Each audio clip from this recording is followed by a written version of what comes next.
GEDSI sangat penting terintegrasi dalam program Spark karena GEDSI ini adalah sebuah strategi untuk mempromosikan kesetaraan gender, disabilitas, dan inklusi sosial. Dengan alat ini diharapkan gitu ya, melalui strategi ini, itu tidak ada masyarakat yang termarginalkan dalam penyusunan sebuah program kebijakan dalam pembangunan. Sehingga kita memperhatikan bagaimana satu kelompok itu bisa mengakses, bisa berpartisipasi, bisa mengontrol, dan bisa menerima manfaat dalam sebuah program pembangunan. Kemudian hasil survei inisiatif dengan Kesatuan Perempuan Pesisir Indonesia menunjukkan bahwa air dan sanitasi itu banyak dikelola dan banyak sekali menjadi tanggung jawab perempuan dalam sebuah rumah tangga. Sehingga perempuan sangat dekat sekali dengan isu air bersih. Tantangan dan hambatan mengimplementasikan GEDSI dalam seluruh tahapan program Spark, kalau saya bagi ada menjadi dua bagian. Ada hambatan struktural dan hambatan kultural. Hambatan struktural tentunya pendataan berbasis bukti yang dilakukan oleh KPPI itu akan berujung pada advokasi kebijakan. Bagaimana merubah satu kebijakan, baik di level tingkat desa, kabupaten, sampai provinsi. Tentunya daya juang KPPI untuk ke birokrasi, kepada legislatif itu harus luar biasa tinggi.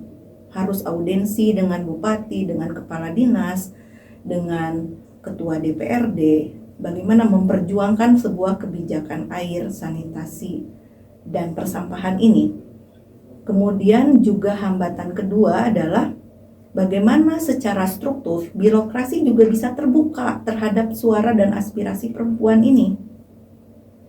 Ketiga adalah bagaimana usulan dari kelompok perempuan itu kemudian tepat dilakukan dalam siklus perencanaan penganggaran. Karena kemudian kalau tidak tepat dalam siklus perencanaan penganggaran, dia akan kemudian dipending di tahun berikutnya. Ini juga merupakan sebuah strategi bagaimana kelompok perempuan itu bisa paham terhadap siklus perencanaan penganggaran di sebuah daerah. Ketika hambatan struktural itu terjadi, tentunya lapis kedua hambatan yang ditemui perempuan adalah kultural.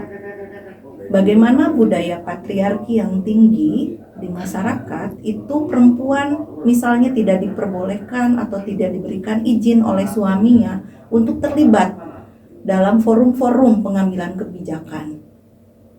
Kemudian kebiasaan di setempat di daerah yang kemudian melarang perempuan untuk pergi di arena-arena kebijakan publik. Itu juga satu hambatan kultural yang masih terjadi di beberapa wilayah program. Integrasi GEDSI dalam setiap tahapan program Spark itu dimulai di mana inisiatif dengan Kesatuan Perempuan Pesisir Indonesia berkolaborasi bekerja sama. Pertama, perempuan dilibatkan dalam penyusunan instrumen untuk isu air bersih dan sanitasi. Kemudian kedua, kelompok perempuan melalui KPPI dilatih bagaimana mengumpulkan data di satu komunitas untuk isu dan mendalami masalah air dan sanitasi melalui tools yang namanya Kobo Collect. Setelah itu, pelaksanaan penggalian data, kemudian analisis data, pelaporan, dan penyampaian hasil penggalian data melalui Pekan Aspirasi Perempuan, di mana di dalam Forum Pekan Aspirasi Perempuan Pesisir dihadirkan pemerintah untuk mendengarkan perempuan menyampaikan hasil pendataan di isu air dan sanitasi, dan kemudian apa solusinya yang disampaikan oleh perempuan.